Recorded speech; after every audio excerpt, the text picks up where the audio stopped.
Right, let's bring in National Trial Attorney Michael Jaafar as we listen to what I consider perhaps the crux of the testimony, Mike.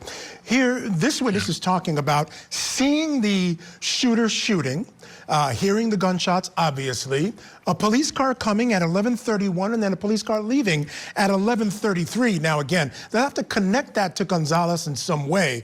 But just the idea that the police would be leaving the scene under those circumstances, I think raises questions. 100%. There's a ton of questions that are being raised right now by the way this evidence is being presented, right?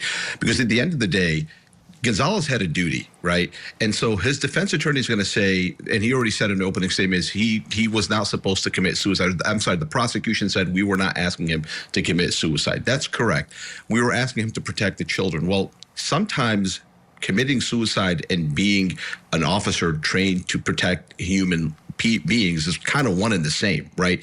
Not necessarily that we want you to commit suicide, but that you're putting yourself in harm's way. That is your duty. If not you, who else? You're trained, you're given weaponry. So this is actually the way this prosecution has decided to do it, which is lay out the evidence, connect it. They're going heavy on emotion, as they should. But yeah, I agree with you. This is the direction that they're going.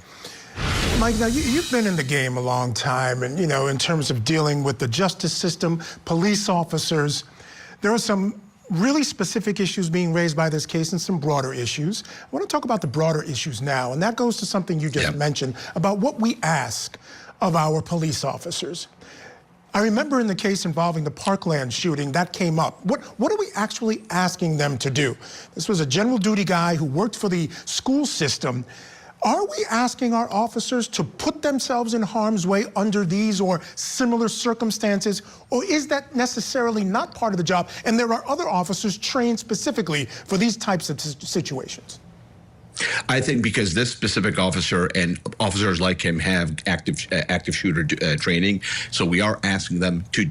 That's the reason we have them, is specifically for this reason, for active shooter training, for active shooter to defray, to go in, to distract, to attack, the active shooter. So we are asking them to do that. That is why you signed up for the job. That is why you signed the documentation. So you're not just there just to announce. You're not a mall cop. At the end of the day, in the flip side, right, his defense attorney is going to say, look, the weaponry that he had was different than the weaponry that the active shooter had. He had an AR-style, AR-15, revolver with high velocity, whereas my guy had what's called a duty weapon. So there's differences, but we are asking them to put their lives in harm's way. We are, and that is exactly why the prosecution is coming after him. All right, Mike, stand by. Good stuff. We're going to take a break here, folks. When we come back, we'll have more key testimony in the trial against Adrian Gonzales. Keep it here on Court TV. But before I take you back in the courtroom for the cross of this witness, I want to check in with our guest. Still with us, Michael Jaafar, again, defense attorney, big case Mike, as we know him fondly.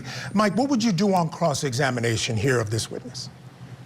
I would show chaos. I would show uncertainty. I would show the limited perception that my client had. I would go at this. I would let the jury know that bring the jury back into the frame of mind that my client would have seen at the time that he would have experienced with an active shooter, limited perception, uncertainty, and chaos. That's what I would do. I would focus on that.